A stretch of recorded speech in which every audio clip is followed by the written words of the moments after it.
بات سمجھنے کی یہ ہے اور سمجھانے کی یہ ہے کہ جناب مولا علی علیہ السلام نے کیوں جناب معاویہ، عمرو بن عاص، ابو سلمہ اور عبداللہ بن قیس کے لیے بددعا کی، قنوت نازلہ پڑھی. اس کی وجہ یہ تھی کہ جناب امیر معاویہ نے حضرت علی رضی اللہ تعالیٰ عنہ کی بیعت نہیں کی. مولا علی علیہ السلام نے کہا کہ تمہیں عثمان کا قصاص چاہیے نا، کہ عثمان کے جو قاتلین ہیں اس کا قصاص چاہیے. میں بالکل قصاص لوں گا اور میں قصاص لینے کی قوت و طاقت رکھتا ہوں، لیکن میرے ہاتھ مضبوط کرو، میری بیعت کرو. مولا علی کی بیعت کرنا جناب معاویہ، عمرو بن عاص، مغیرہ بن شعبہ، عبداللہ بن قیس اور ابو سلمہ پر واجب تھا. کیا رسول اللہ کی حدیث نہیں ہے جس نے اپنے وقت کے امام کی بات کو نہیں مانا وہ ایسا ہے کہ جیسے وہ جاہلیت کی موت مرا؟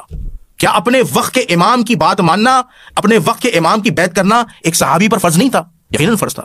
کیا رسول اللہ کی حدیث جناب معاویہ کو پتہ نہیں تھی کہ حق علی کے ساتھ ہے، علی حق کے ساتھ ہے، قرآن علی کے ساتھ ہے، علی قرآن کے ساتھ ہے؟ اس کے باوجود انہوں نے جناب مولا علیہ السلام کی بیعت نہیں کی. تو اسی وجہ سے جب حدیث عمار کی بات کرتے ہیں کہ اے عمار، تجھے ایک باغی جماعت قتل کرے گی، تو نے اللہ اور جنت کی طرف بلاتا ہوگا اور وہ جماعت تجھے جہنم کی طرف بلاتی ہوگی. تو حضرت علی نے جو معاویہ بن ابو سفیان، مغیرہ بن شعبہ، عمرو بن عاص رضی اللہ تعالیٰ ان کے خلاف جو جنگ کی ہے وہ بغاوت کی بنیاد پر کی ہے، کیونکہ یہ گروہ باغی ہو گیا تھا، لغوی معنوں میں باغی ہو گیا تھا گروہ. تو اسی وجہ سے جنگ کی. اگر آپ اسے اجتہادی خطا پہ کہتے ہیں تو اب یہ معاملہ اللہ کی عدالت میں طے ہونا ہے.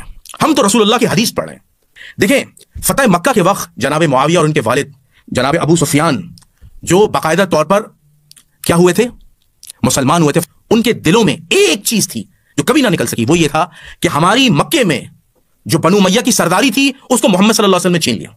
تو جناب معاویہ نے حضرت علی سے جو جنگ کی تھی ان کو ایک موقع ملا پولیٹیکلی طور پر، اور ان کے پیچھے جو ماسٹر مائنڈ تھے وہ حضرت عمرو بن عاص تھے. وہ ان کو پولیٹیکلی بتا رہے تھے کہ آپ نے صفین کی جنگ کو جیتنا کیسے ہے.